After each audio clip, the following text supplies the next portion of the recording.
Last weekend, we brought in Nitzan Mosery from Boca Raton, Florida, right here to Denver to share a little bit of information with our Denver apartment network.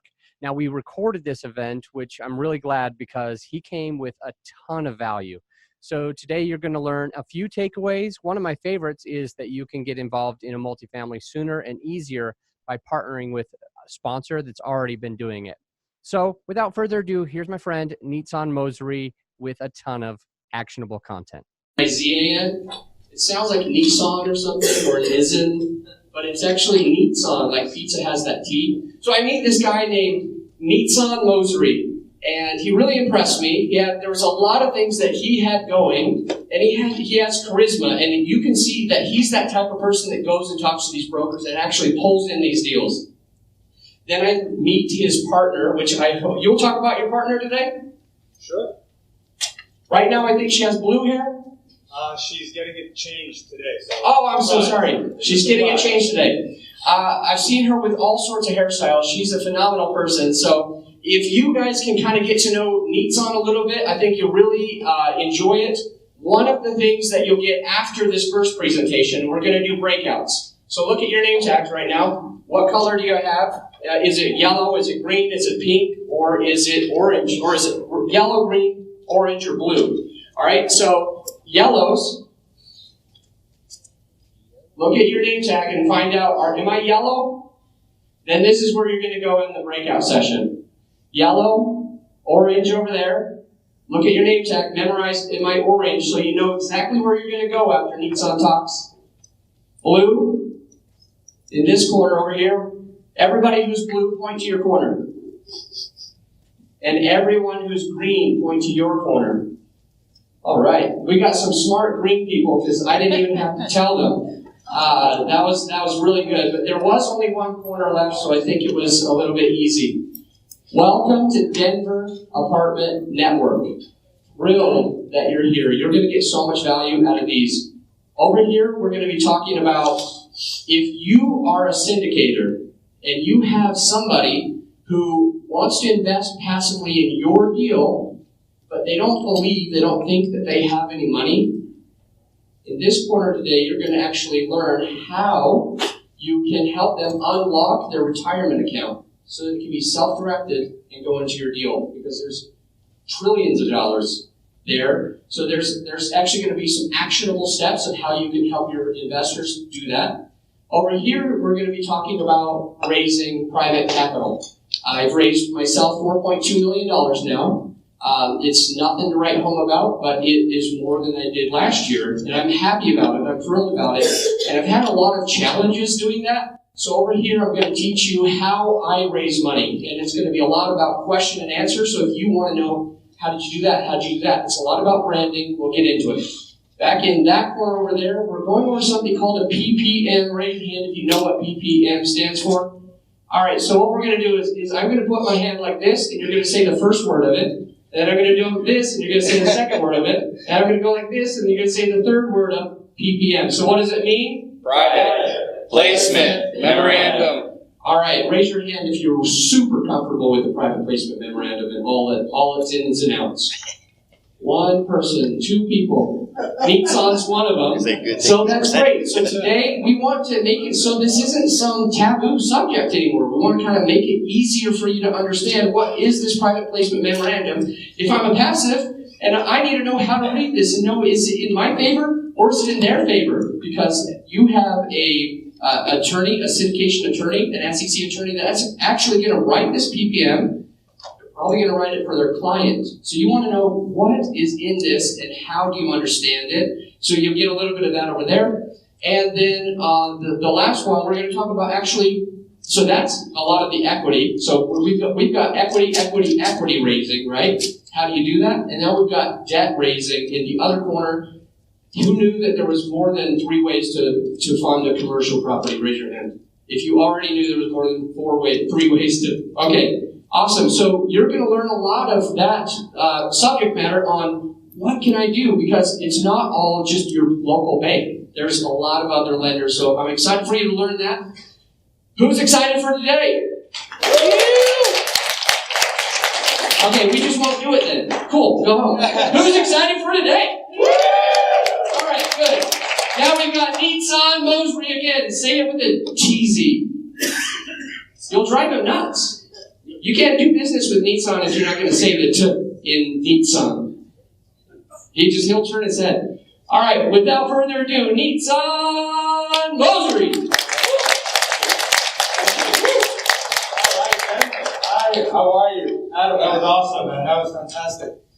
Wow, you guys are awesome, man. Great energy. My name is Nitzan Mosery. It's spelled Nizan. Yes, my name is misspelled. It's a Hebrew name. My parents, when they came over here from Israel, they didn't know how to speak English or spell English, so I've been going around my entire life, 48 years on this planet, with a misspelled name, trying to correct it. Nizan, Nizan, I've read it all. Pizza, it's great.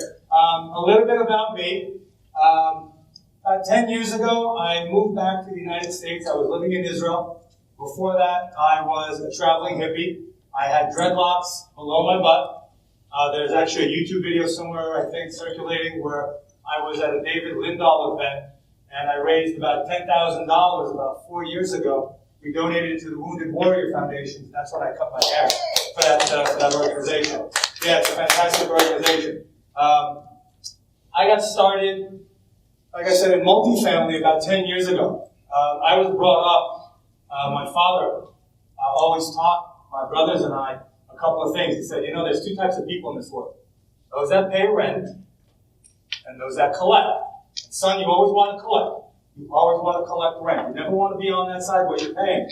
But when I came back from the army, I did a little stint in the Israeli army. When I came back, I was living at home. And then my father one day came into the shower at 11 o'clock and asked me what I was doing. I should be going to sleep so I could look for a job. And I told him I was going out to party. And at that moment, I realized that I had to go out and find my own place, but I didn't have enough money to buy a house in New York City. I'm originally from New York City. I was born and raised there. As you can tell, my accent and the speed of how I'm talking. If I'm talking too fast, just raise your hand and just do this for me, okay? And I will slow down. We got a lot of information to cover today, and I'm really excited to be here. So Denver is the what? Mile High City. Are you all members of the Mile High Club as well? Is that like a thing that goes hand in hand? Yeah? All right, see a lot of you are going to shaking your head. Yeah, that's it. So when I moved back to Florida, when I moved back to the U.S., I moved to Florida. I didn't want to move back to New York. Too hectic. I was born and raised there. I had enough of it. In some places I make you sing, and that goes off. So if you want to sing, just call your next door neighbor right now. They'll get up and sing. But when I moved back to the States, we moved to Florida. And I didn't know anybody in Florida. I didn't know anything about the Florida market or my backyard or anything. So I immersed myself in all the different real estate associations, investor meetings, meetup groups, things of that nature. I went around and I was talking and met everyone. From Miami all the way up to Jupiter, which is, an hour and a half south to an hour and a half north of where I was, or where I live. And that's where I met my business partner, the girl with the blue hair. I learned very, very quickly in my life that I am not the sharpest tool in the shed. I'm not the smartest guy. I don't know how to use half the things on the computer. What I do know is that I need to surround myself with people who are smarter than me and who can get the job done a lot better than I can. And I went around networking with that in mind, and that's where I met my business partner, Laura. She is originally from France. She lived in Miami. She has a double master's in economics from University of Orleans and University of Miami. So when I heard her talking and asking questions, and I kept bumping into her in every different meeting, I understood that this is a person I need to connect with. Because either we're going to be competitors and competing, or we're going to be partners and we're going to be going places. So I approached her and we sat down, we had lunch, and we became partners, and we created Cornerstone Investment Partners. There's a lot of cornerstones out there, I know. It's tough, but it's great because people come to me and they say, "Are you that cornerstone?" Sure, yeah, absolutely. Whatever cornerstone you want me to be, that's who I am. Oh, you're the big guys? Absolutely, we're the big guys. Right? But we're going to talk today about sponsoring, what it is to be a sponsor. Do you guys know what it means to be a sponsor? And I'm not talking about like an AA sponsor, right? I'm talking about a multifamily commercial sponsor. Do you guys know what that is? Anybody? Yeah? Okay, we got 2-3 people here. So a sponsor is like the captain of the ship. How many captains does a ship have? One, right? What does the captain know how to do? Almost anything on the ship, right? The captain knows how to navigate, but he or she won't navigate. The captain knows how to fix the engines, but isn't the mechanic. The skipper knows how to plot the points along the way, the waypoints, right? But again, they're not the navigator. They know how to pilot the ship, but they're not the pilot. So a sponsor in our industry is someone who has the experience in that type of asset class that you want to get involved in. For example, I'm a sponsor for multifamily apartment complexes, hotels, and marinas. What does that mean? That means that we've done multifamily, we have experience, we have a track record, we have a track record with hotels, and we have a track record with multifamily, with marinas. So when we're going to a lender, Fannie, Freddie, CMBS, local banks, it doesn't matter who, they're going to ask, what experience do you have in that asset class? What do you know about multifamily? What do you know about hotels? Well, if you go and say, you know what, I don't know anything. I've been flipping houses for the last 30 years, which is fantastic. I flip houses, I still flip houses today. But that's not going to get you the loan. That's not going to get you the best rate, the best debt that the lender can give you. They want to see someone on your team who has the experience, who has a track record, who knows how to navigate rough waters and come out ahead and not sink the ship, right? You want a good skipper, right? You want a skipper who knows, well, you know what? Up, there's a landmine right here. You want to scoot over, right? No, don't go there, go here. So that's what a sponsor is. The sponsor is also somebody who has the net worth of the debt that you're getting on the property. For example, if you're buying a property that's $10 million, okay, and you're getting a 70% loan to value, how much is the bank lending you? $7 million. Right? Because it's a $10 million project, right? $10 million project, they're going to lend you $7 million. They want to see that you have a net worth of $7 million. If you don't have a net worth of $7 million, they're going to say, sorry, you can't be the skipper. We're not going to give you the money. They also want to see, as you as the sponsor, that you have liquidity. Why do they want to know that you are liquid? Why does a lender want to know that you have money in the bank? Anybody? Pay the debt, fix the problems. Fix the problem, reserves. They want to know that if the market takes a nosedive and the income of the property is not there and you can barely afford the debt, they want to know that the sponsor, right, the skipper, has enough money that he or she can take out of their bank account and pay down the mortgage payment every month, okay, without going into foreclosure. The lenders, they don't want to take back the property. That's not their business. They want to push paper. They want to lend money, right? That's what they want to do. So they want to make sure that the person running the show, okay, has the experience, has the net worth and liquidity enough so that you can take down this property. Okay? Now, let's say you're working with a sponsor and the sponsor has a net worth of $5 million, has $100,000 liquids. That's okay. And you want to buy a $10 million property. You're allowed to take more than one sponsor into your project. Okay? So if one sponsor has the net worth and one sponsor has the liquidity, together they make an entire team, and you can use that to go forward with your sponsors into the project. So are we clear on that, on what sponsors are? Yeah. Right.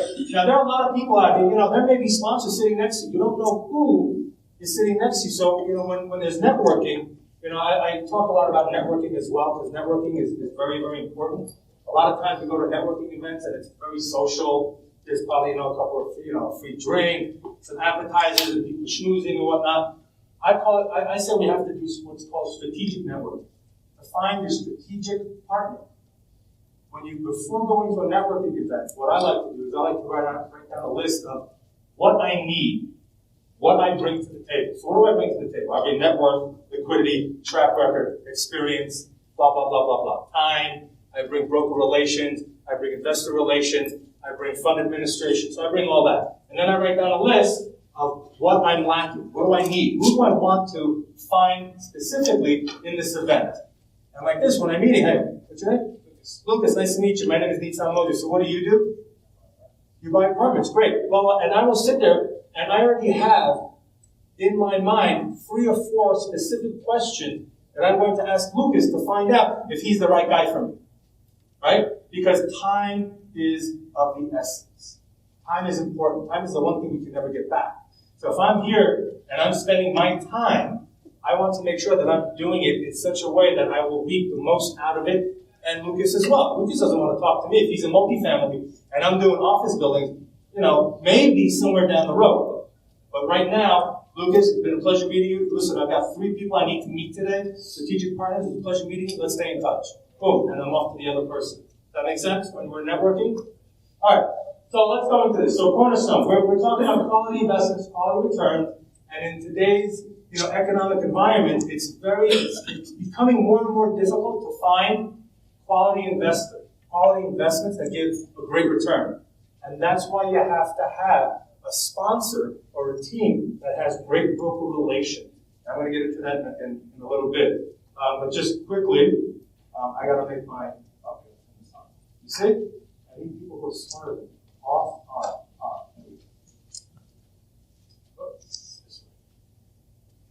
Excellent. Yes, I got it. All right, so this is my, my little thing that I got to say where, I'm not giving you an offering today. We follow the SEC regulation. The SEC has very strict guidelines, okay? And part of your team, you want to have a great SEC attorney. You know what SEC stands for? Securities and Exchange Commission. Guys on Wall Street, basically, right? That write the laws on, how to keep Bernie Madoff and, out of your pockets and stuff like that. So when we're investing in a PPM, in a private placement memorandum, we're asking investors to buy a security. They're not really buying real estate. They're buying a security in a real estate, in a company that will own the real estate. So we have to abide by SEC regulations, and we do that very, very strongly. So that's my disclaimer right here. I'm not going to sell you anything. We abide by SEC regulations completely 100%. All right.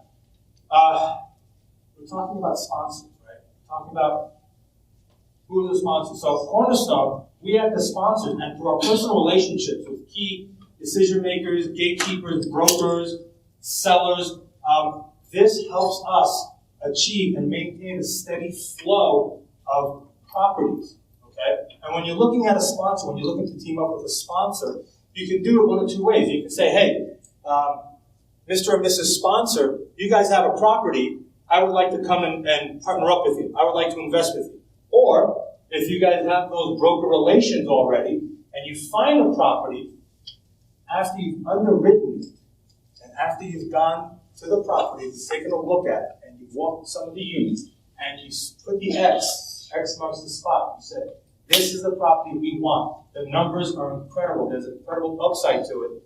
Then you go and you talk to your sponsor, right? You want to start building relationships with people who can sponsor you now. You don't want to just call somebody out of the blue that you haven't, talked to or spoken to and say, hey, Nitzan, how are you? I met you 2 years ago. I never once called you, but I got a deal for you. Okay, great. Great. Thank you very much. I don't know who you are. I don't know what's going on. Just email it to me and we'll talk. Actually, you see this picture right here? This is a property that we just closed on 2 weeks ago. It's a 76-unit property that was brought to us, and I'm going to go into the investment package after I do this little shtick here, and show you what we did on it and how we closed it. Having a good sponsor, okay, can really save. Can I say this word, ass? I think I just said it. Will save your ass, okay, when things go sideways. Because this is real estate, right? Real estate sometimes goes sideways, right? You're running a deal, you're talking to investors, you're like, oh yes, I've got $2 million of commitments. I talked to all my investors, they're ready to rock and roll, and as soon as you send out the PPM, you can't raise $50,000. Or 3 weeks before you're closing, the lender comes and retrades. You know what that word retrade means? Anybody? No? Nobody? Are you guys awake? Yeah? Should I speak faster? Yes. Okay. You guys know what retrading means? Right? When you go and you put a copy in the contract for one price and you go back to the seller and you say, well, you know what, we found X, Y, and Z. It's not really worth that much. We want to go and retrade. Lenders retrade as well. And I'm going to go into it on what happened to us over here 2 weeks before closing. So when you have a good sponsor, when you have a good team in place, you can end up closing on it. And that's what we did. So what we like to do as sponsors, we like to seek like-minded individuals, like-minded investors, right? I don't want to go and start begging people or trying to educate my investors, right? What I like to do is, well, let me rephrase that. We do educate our investors. We educate them on the marketplace that we're going into. Why this market, right? Why are we here? What's the reason? Why multifamily? Why real estate? Oh, no. Real estate is volatile. Real estate is crazy. Oh my God, we just lost money. We just did whatever it is. So we want to work with people who understand, hey, this is an investment. It's a risk, right? There is the possibility that we're going to lose money. In anything, right? You invest in the stock market, you invest in cryptocurrency, you invest in whatever. There is an opportunity or a probability that you may lose your money, right? What we like to do is we like to minimize the risk involved by creating a team around us, by doing our due diligence correctly, okay? That's what kind of separates us from everybody else. Is when we go into a property, we underwrite it in such a conservative way that if anything does go sideways, if the market suddenly takes a dip, if something happens, we are prepared for it because we underwrote it in such a way that we can ride the wave, right? Ride that down wave until it comes back up. So we like to work with people who understand this is an investment, it's a risk, we like real estate, there's going to be, a hold period where we're holding your money through the investment period. So we want to work with people who understand that, okay? Our mission to bring small investors together so they can achieve the same buying power and benefits enjoyed by larger investors in the purchase of commercial real estate. When I was a younger guy, walking around, Midtown Manhattan, Times Square, I would look up at the Empire State Building, at the Twin Towers, and I was like, God, who has so much money that they can build or buy something like this? The Empire State Building, huge, right? One of my business partner, his name is Abraham Ween, his cousin Leonard Ween was partners with the Hemsleys when they syndicated the Empire State Building. They syndicated it. They got the PPM, they did their pro forma, they did their underwriting, they spoke to their investors, and they said this is going to be a gem. It's going to be a movie with King Kong. It's going to be the whole thing. It's going to be great. It's going to be awesome. We're going to make tons of money. All right? So we want to help people, the average Joe. Right? And remember, I was a hippie. Really, I was a hippie with long hair, traveling the world, with an empty backpack, going from party to party. And when I realized that, I had my first daughter, and I realized when I was 36 years old, I said, okay, it's time to grow up. Right? It's time to get serious now. But how can I become one of those bigger people? And when I was growing up, I always understood real estate. You have money, you buy a piece of land, a house, a condo, whatever it was, with your own money, and that's how you went about doing it. You could gather up some partners together, but it was mainly 1 or 2 or 3 people, and you had to use your own money. Until I met David Lindoff, and he said, no. He said, nay. You don't need to use your money. Let me show you how you can do this with other people's money. And I said, great, I ain't got money. I'm a hippie. I was running around. I was making jewelry and, giving people massages to make money, right, while I was traveling. So if a hippie traveling can do this, anybody can do it. You just got to get educated. You got to build the right team, okay? So we want to help small investors achieve massive success. The more people I can help achieve success, I will achieve my success along that way as well. It's not about me, it's about everybody else. So how do we do stuff? I think you guys are pretty knowledgeable about the process, but we'll just go through it real quick. So we go out, we research emerging markets. You guys know that phrase, emerging markets? Yes? No? Yes? Yes? I need feedback, so I know that I'm connecting with you. All right? Awesome. Great. So an emerging market quickly is a market that was down and is now coming up for a couple of reasons. One main reason is, what's the holy grail of real estate? Okay. The number, what? Job growth.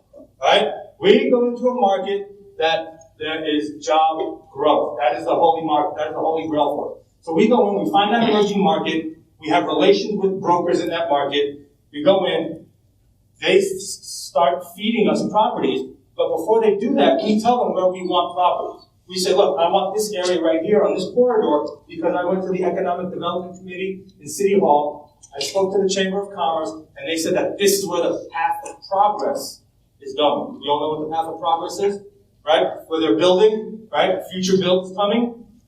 And we say, this is where we want to buy.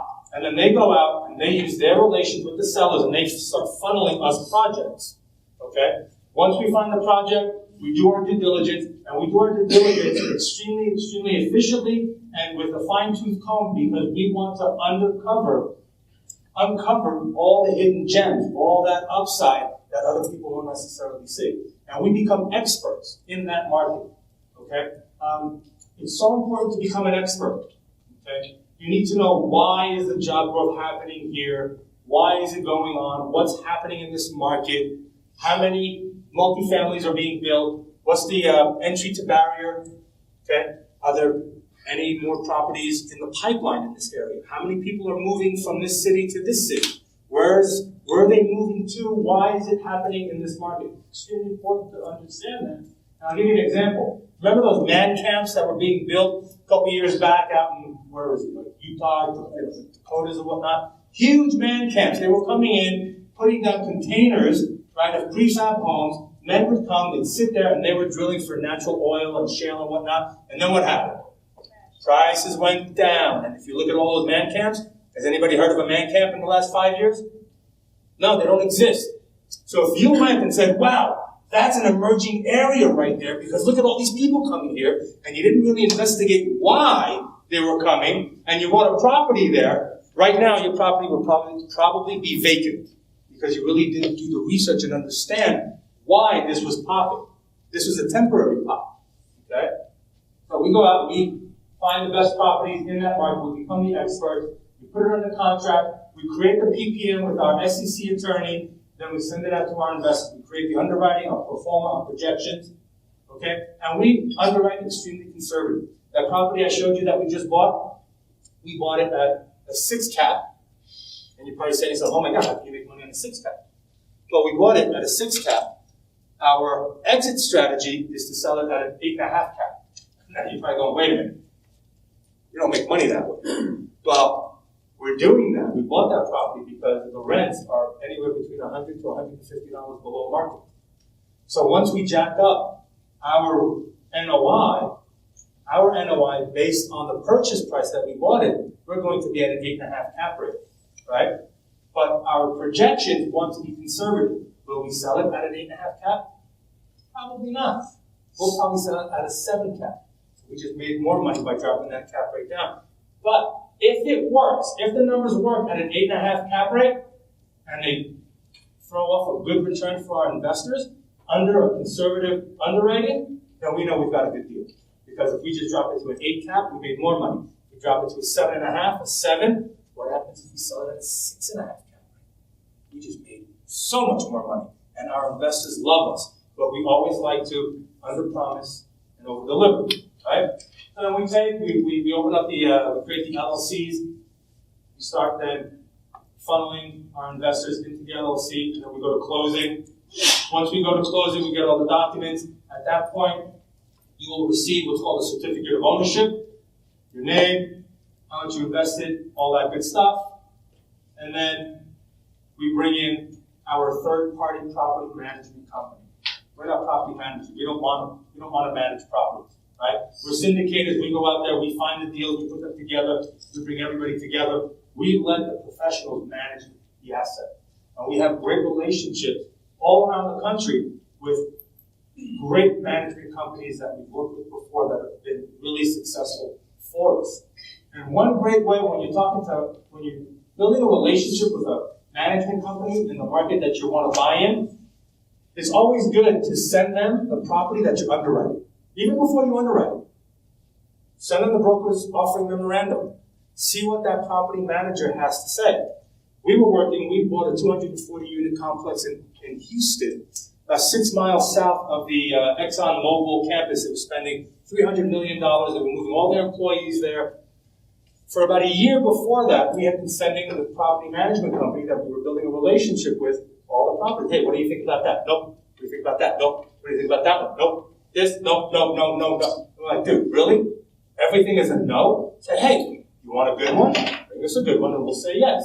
We finally brought them that project, and they said yes. Jump on it. Our program was to hold it for like 3 to 5 years. Renovate, do the whole process and everything. In year 2, we got an unsolicited offer. We bought the property for, I want to say $7 million and change. 7 million and change. Within 2 years, we got an unsolicited offer for $9.5 million. How many of you would have jumped on it? How many of you would have taken it, right?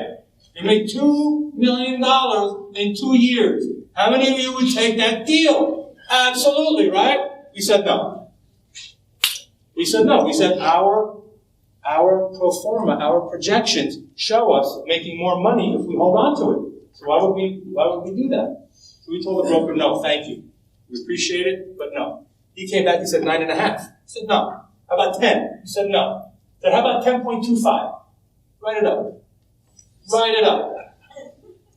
10.25, we went on the contract, they backed out. We said, okay, no problem, we're good. He came back with another bite, he goes, how about 10.5? Write it up. 10.5.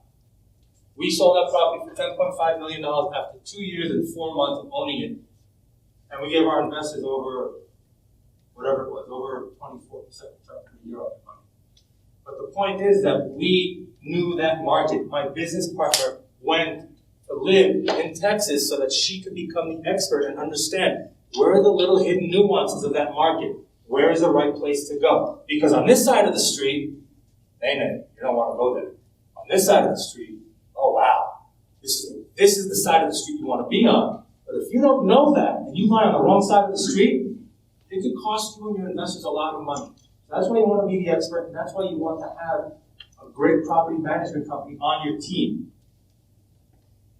And depending on the type of deal that we do, depending if we're raising debt, equity, or regular equity, preferred equity, and depending on what we're doing to the property, if it's a huge renovation, if it's a repositioning, we probably won't have a lot of money from cash flow to give back to our investors, but we let them know in the PPM. This is what's going to be. Maybe the first year, 2 years, there's not going to be any cash flow. Doesn't mean that you don't earn money. It just means that you aren't getting paid yet. When we sell, we take that arrearages that we owe you, and that's what's called a preferred return. Your arrearages, right? If we didn't pay you your 8% from the cash flow in year 1, and we didn't pay you in year 2, when we sell, you get that money. You get that 8% for year 1, year 2, and all that we didn't pay you, right? But we always lay it out in the document, so it's always transparent. Okay? We pay out, and if possible, we'll pay out distributions. We usually pay out on a quarterly basis. Right now, we're looking to move to paying it in a monthly basis.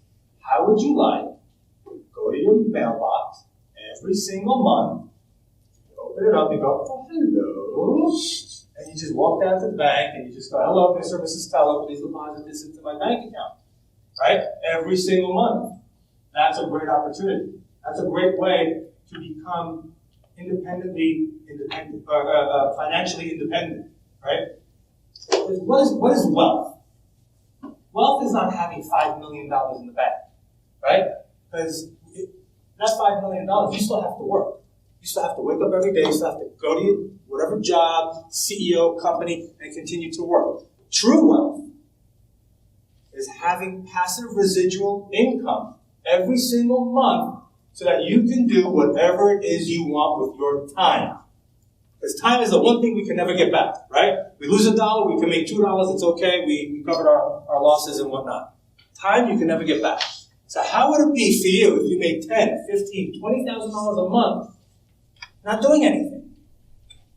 Or you do it once and you continue reaping the rewards for it, right? That's true wealth. And that's what we want to create. We want to help people achieve incredible amounts of wealth. And after the whole time, we go out, we sell the property, right? We put it on the market, you sell it, we give you back your return of capital that you invested, plus any money, any profits that come back to you, and then we do it again. Now, if I went out and I said to you, hey guys, we just closed on a property, you made 10, 15, 20% on your money, would you like to do it again? How many of you would say yes? Let's do it again. Absolutely. And that's how we build. That's what a good sponsor does. A good sponsor also stays in touch with you throughout the whole period. Right? You want to partner up with someone who's got great communication skills, can put together reports very well so that you can communicate to your investor. One thing you don't want to do is go silent. Right? You wire your $10, $20, $30, $40, $50,000, and then you don't hear from them 3-4 months. Hey, crickets, right? You're crickets. You don't want that. You want to be completely and utterly transparent, and you want to talk to people. So, now, sponsorship, right? This is what we hear. I just wanted to basically give you a little rundown of what we do and of how we do things and so forth. So, sponsorship. We talked about what is a sponsor, right? Skipper of the ship has a net worth, liquidity, track record in that asset class that you want to buy in, right? Don't go to a lender with someone who does self-storage and say, hey, we're buying a $20 million multifamily project. They're going to say, I'm sorry. This guy, maybe has the net worth and liquidity, but they don't have the track record of the history of multifamily. So you want to mix apples with apples, okay?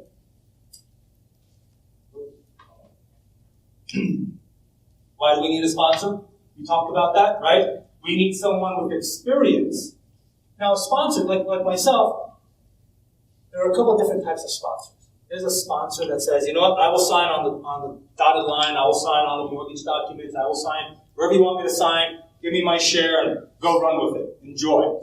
There are some sponsors that will do that. They want to be silent sponsors. Don't bother me with anything. I'll be on the monthly calls, make sure my check is in the mail, and so forth, right? That's not how we work, okay?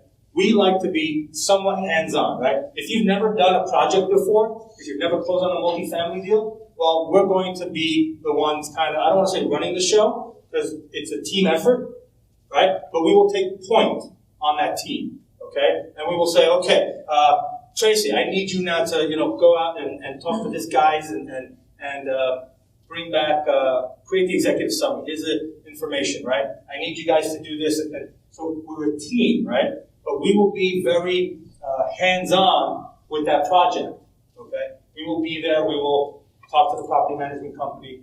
We have Monday morning reports every Monday. I love Mondays. How many of you like getting up on Monday, right? Going to work, right? I love Mondays. Because I get to my office, I click up, open my computer, and the first 3 hours of my Monday morning just going over all my Monday morning reports. And then Monday afternoon, I have conference calls with all my property managers and say, hey, what's going on? Why did you renew that lease for only $15? Do you know what our goal is? Do you know what our budget is, our pro forma? And if they're not doing what we want them to do, guess what? They're not part of our team anymore. Okay?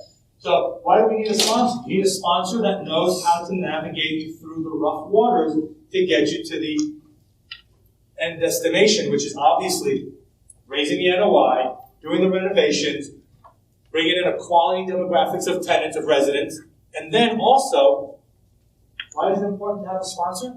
To know when to exit, right? A sponsor always looks at the market. What's going on in the market? What's happening?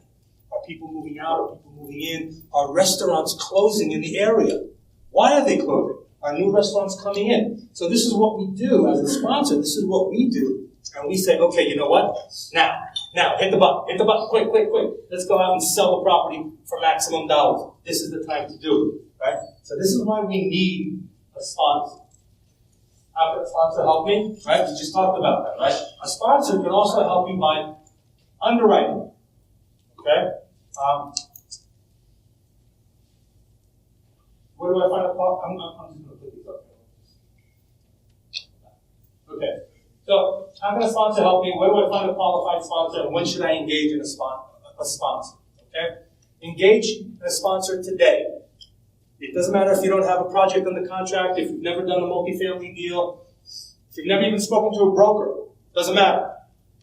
What I'm saying is you need to start building your team now. Do you hear the echo? Or is it just me? Okay.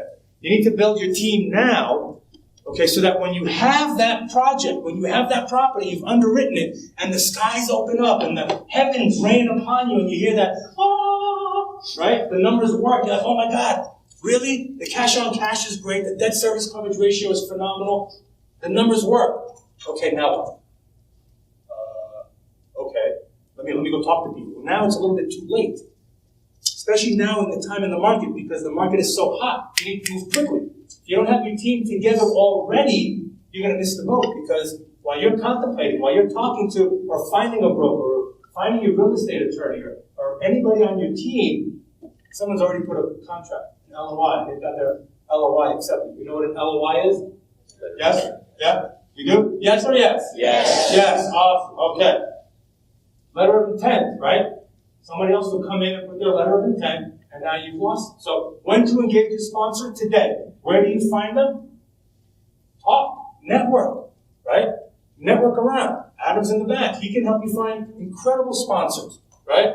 I actually, with David Lindahl, one of my mentors, I MC a weekend that's called the Sponsorship Weekend, where students of his, like myself, who have achieved success, who've closed on properties before and achieved a track record, have the liquidity and net worth and so forth, he puts 15 sponsors in a room for an entire weekend. And you get to drill them, you get to know them, ask them questions. What have you done? How many foreclosures have you been involved in? How much money have you lost in real estate? All these things. When you are looking for a sponsor, when you're looking to create your team, even a business partner, do a background check. Find out who they are, right? You don't want to make the mistake that I did and not do a background check on someone and then find out that they were not the most upstanding person, right? And because of my lack of due diligence on them, we lost money. Did I learn my lesson? Absolutely. We do background checks on everybody that we work with. If you want to work with us, we will run a background check. I want to know who you are. And you should run a background check on me as well. Right? Everybody can talk, right? You know how you can tell when somebody is, BSing you? Their lips are moving, right? So you want to make sure that you do your background checks on a sponsor. When should I engage a sponsor? Immediately. However, I need a little help with another sponsor just because of the liquidity aspect, right? As a sponsor, sometimes lenders want to see you throw money in the game. It's called having skin in the game, right? They want to see the sponsor having money in the deal so that they know you're not going to just walk away. So when you're doing deal, suddenly you as a sponsor, you're going, whoa, I got no money no more. I need liquidity, I need cash. So we brought in another sponsor, and then we brought in another team to help us with the equity. And my point is, when we got on the phone with the seller, because we were in highest and best, when we got on the phone with the seller, the other guys that brought us the deal, they didn't say a word. They said, just quiet. Let us talk to the seller.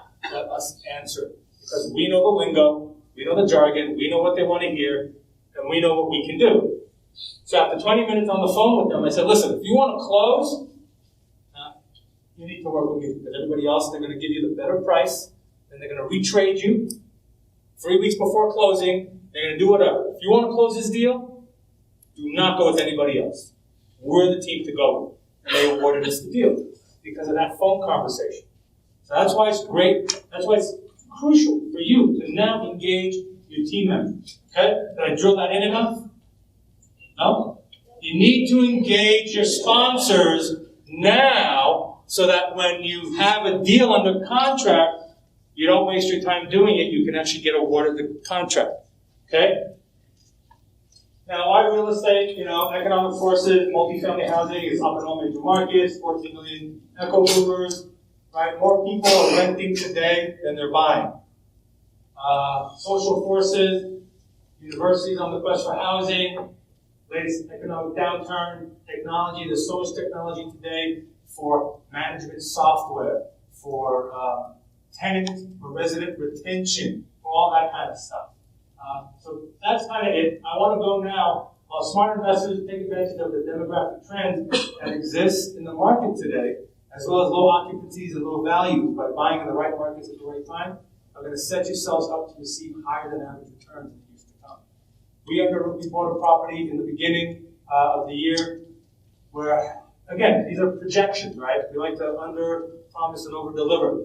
The projection was about 23% return per year once we sell the project, but we're giving an 8% return throughout the whole period.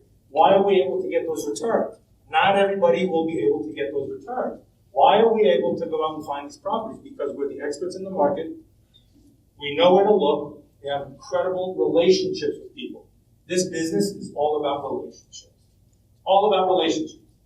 You need to have incredible relationships to build your portfolio. Because people will do business with you. Why? 3 reasons. Why will people do business with you? They trust you. They know you. First of all, they got to know you. They don't know you. They don't know that you're in the game. They need to like you. Why would you do business with someone you can't stand? Why would you do? Because you're getting married to this person, right? If you're getting involved in a project, your money, or you're going to be tied up with these people on your team for the next 3 to 5 years on this one particular project. Why would you do that with someone you don't like? Why? Smart, and they have a skill set. Find someone that you like that has smart. There are smart people out there that have a skill set that you can work with. Because if you don't like them, you're not going to want to get on the phone and talk to them. You're not going to want to go and meet them at the property. You're not going to want to be involved in anything that they do, and that's going to hinder your success. You need to deal with people that you like, because you know what? I talk to my business partners more than I talk to my wife. When I wake up, the first thing I do is I text my business partner. What's going on? What's happening? Even before I turn around and I say good morning to my wife. Okay? The last person I talk to is not my wife. The last person before I go to bed are my business partners. All right, so this is what we've got going on tomorrow. Great. I'll talk to you at 7:30 in the morning. Good night. Bye. And then I go to sleep. You need to like these people, because you know what's also going to happen? You're going to achieve success with these people.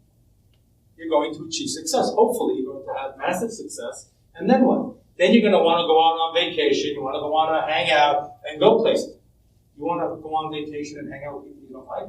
No, absolutely not. And you're going to find yourself getting into a lot more issues with people that you don't like, and it's going to be just a lot of drama.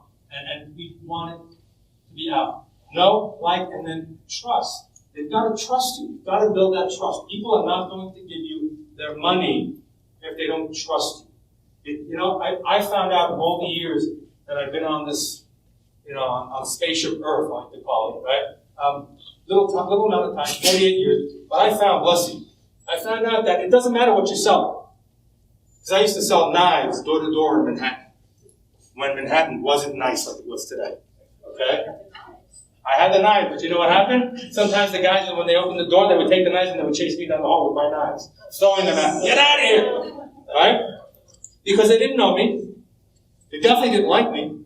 And they didn't trust me. Right? I sold shoes. I had clothing stores. I had restaurants. I did all kinds of businesses. And throughout that, I found out it doesn't really matter what you're selling. It makes no difference. People are not going to buy the product you're selling. They're going to buy you. They're going to buy the product because you build a relationship with them. I have a sign on my wall that says, successful people do the hardest thing. They build relationships.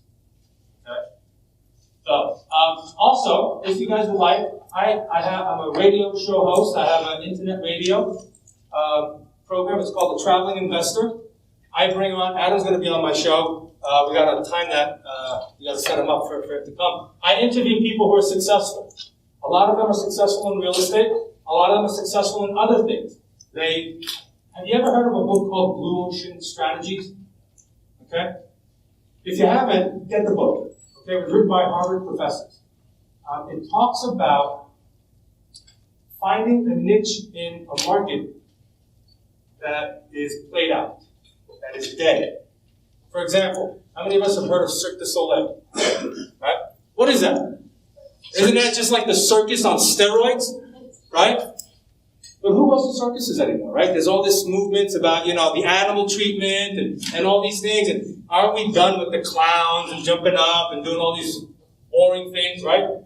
So what the book teaches, it says, look at the circus. The circus is dead. But this group said, we want to bring back the circus. But we don't want to do it the old-fashioned way. We want to revamp it. We want to do something new to it. We want to take it to the next level. We want to take it to 11, right? They went in, they said, how can we do that? Well, we're going to remove all animals, no animals. We're going to do incredible things, incredible feats, and different amazing things. So they went into what's called the red ocean, right? Circuses and the same kind of industry. And they said, how can we do that? What can we do? And then they went and they created what's called the blue ocean, where they revamped this new thing. Airbnb, blue ocean strategy, right? How many hotels are there? There's hotels everywhere, right? Airbnb is the largest, I don't want to call it hotel, but largest hospitality company in the world that doesn't own a single room. But they're the largest in the world. They are a blue ocean strategy. Uber, right? Uber doesn't own one medallion, but they have our services all around the world now. So read the blue ocean strategy. So I invite investors, I invite people, entrepreneurs on my show, and we talk about their success strategy, their philosophies, why they were successful, the challenges, okay? How they got back up after getting beaten down, right? The Reverend Mike Tyson, you guys heard of Mike Tyson? I love him, he's great. Mike Tyson, the fighter, right? He has a great saying. He goes, everybody's got a plan until they get punched in the face. How many times have you got punched in the face? What has made you get up every single time? It's not how hard you get punched. It's not how many times you get punched. And believe me, this is real estate. You will get punched. You will fall down. You will wake up in the morning and go, oh my God, I can't believe I'm doing this. But it's not how hard or how many times you get knocked down. It's how fast can you get back up.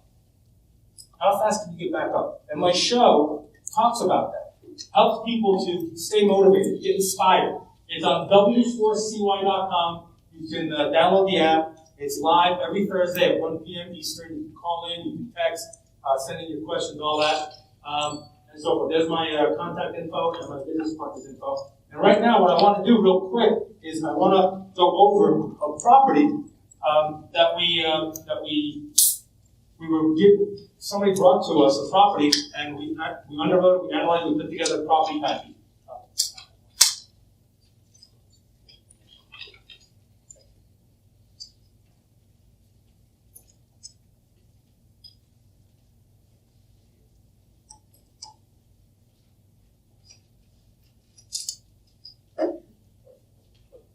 So this is the property that was brought to us, okay? The guy went out, doesn't have the liquidity, doesn't have the net worth, but has incredible relationships with brokers. Not only that, he went out, he worked for other family offices. You guys know what a family office is? Family office is a very, very wealthy family that now does everything in-house, okay? They have their own investment brokers, broker dealers. They do everything in-house for the family, and they're very wealthy. So he worked for several family offices, actually going out, building relationships with brokers, underwriting properties, but never, ever had to come up with his own money, never had to come up with his own credit, never had to do anything. Just find the deal, underwrite it. If it worked, if it fit the criteria of the family office, then he would just ship it upstairs, and then they would close on it. They would bring in the capital. So he came to me and he said, listen, I've got these great opportunities. I need your help. He said, okay, let's talk about it, right? He said, I want to put an LOI on this property. This is the deal. And this is it right here. Let's talk about the market first, okay? Later on, we're going to talk about how to find the right market, what all the different things about markets and so forth. He's an expert in this market, okay? He lives about 4 hours away, and I think 3 days out of the week he drives to the Atlanta market. He lives in Nashville. He drives to Atlanta, meets with the brokers, talks to them, walks the properties, drives the properties. 3-4 times a week he does this. Back and forth, back and forth, back and forth. He knows this market better than anybody. He knows why it's good to buy this property in this street rather than that one on that street, because that one has already been updated, renovated, and they've already taken their property where it is. But this property right here, that's a B plus property. This is a B minus property. So people who can't afford to pay $1,000 will all day pay $850 for this property. And this property, the rents are $500. So is there a lot of upside? Yes, a lot of upside. So he knows the market really well. So he brought us this property. Now, if you notice, I don't know if you can see here, but maybe. So, single stories, they are fourplexes. So quads all around the property, around trees, really nice, secluded. There's a Starbucks less than a mile away. Is that a good thing or a bad thing? Good. That's a good thing, right? There's a Domino's right next to the Starbucks. There are a couple of other national franchises in the new strip mall that they built. Why is that a good thing? Because Starbucks does their demographics and says, people in this market have extra cash to pay $4 or $5 for a cup of coffee. We're going here. So if they have that extra spendable money, is that a place where we want to invest in? Absolutely. Domino's as well, right? Now, we put this together ourselves. Okay? We have a virtual assistant in somewhere. I don't know where, right? We send them, again, it took us a lot of time, a long time to get the template together. But now all we do is we send them the information, right? And they just stick it into the format and they pop it out. So we have our disclaimers and all that stuff. And this is the guy right here, Benjamin Inman. This is the guy that brought us the deal. Okay? So his name is on there. Right there. He is part of the managing team, the general partner, right? In the syndication, you have what's called limited partners, our investors, right? And they're called limited partners because they have a limited say in what goes on the property. They don't have a say on what goes on day to day. That's why they need to trust you. That's why they need to trust your track record, right? Because they don't have a say in what's going on. They have a say if the general partners aren't doing what they're supposed to be doing. If the general partners are doing something illegal, then they have a right to come in and to vote you out. But limited partners. So we have limited partners, we have general partners. So we are part of the general partners together. And that's how he is able to have this in his portfolio and create wealth for himself and his family as well. That's the table of contents. The investment opportunity, okay? You see rental income upside from both renovations and organic rent growth. We want to be in a market that is going to take the property up, the appreciation, right? If we don't touch the property, if we don't renovate it, we know that the market itself, what's happening, the growth will organically raise the rent. But what we want to do is first, we want to give our residents a nice place to live.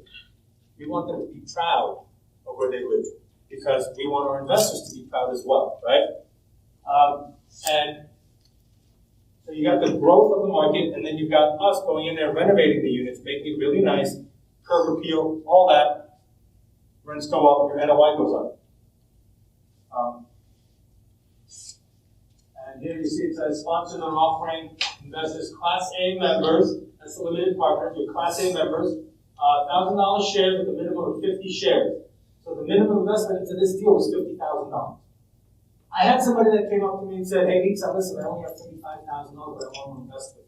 Can we do that? I said, you know what? I will make an exception. In our PPM, it allows us to make exceptions, one-off, okay, but it's not for everyone. Okay, we don't do this for everyone.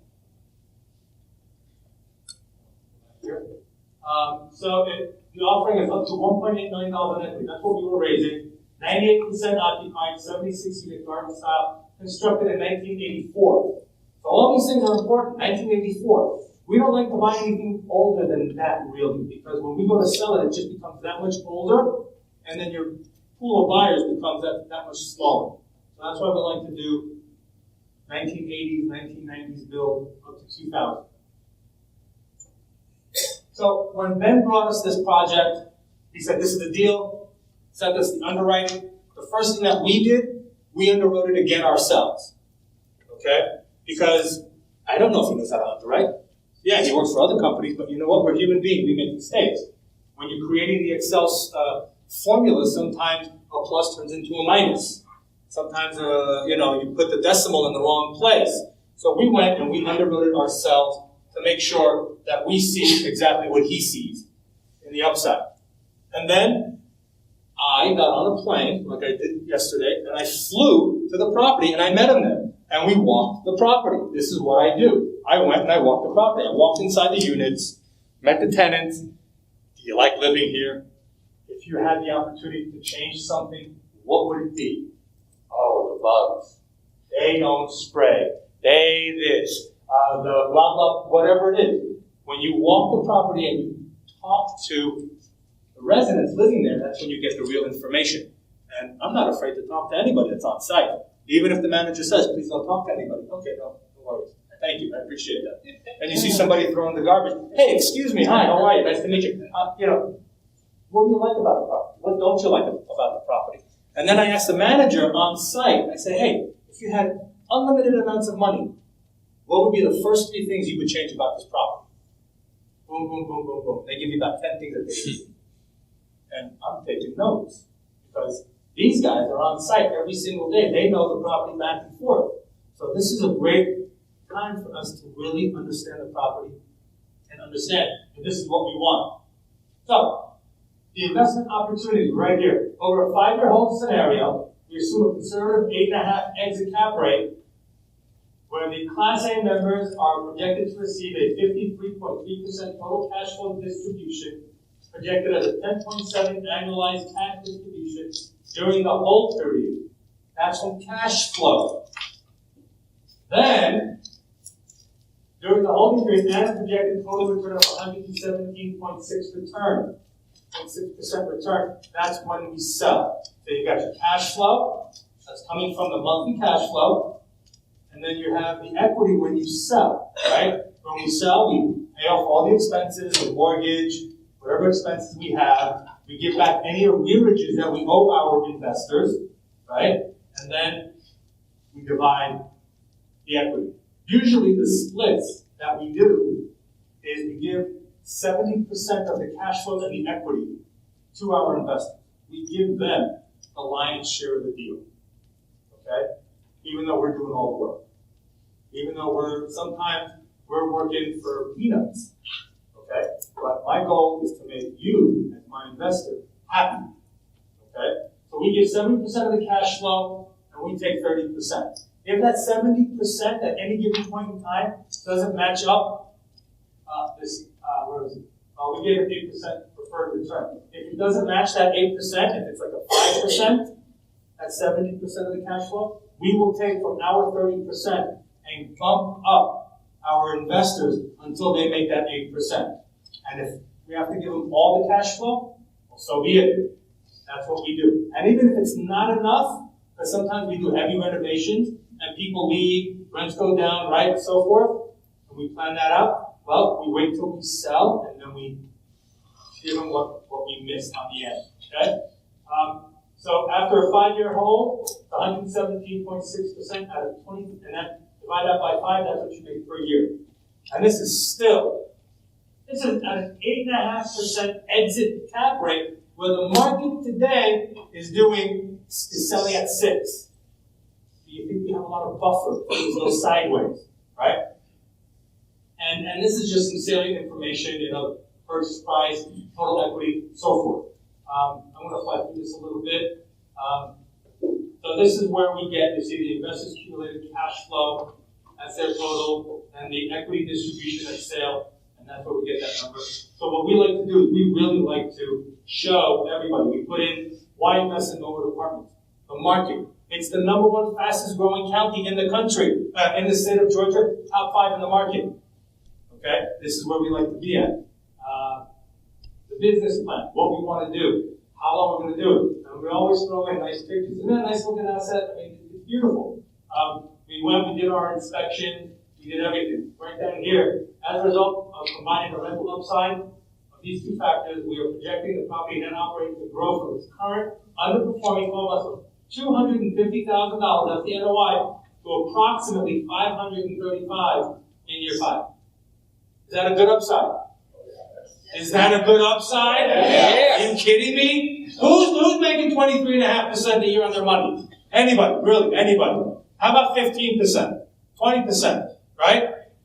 Not many. It's not out there, right? And this is what a good sponsor will do. So he brought this to us. We went, we underwrote it, we put the property package together. And if you guys want, I'll send this to Adam. You guys can have the slide showing and everything, so you guys can take a look. Don't worry about it. I'm just going to go real quick.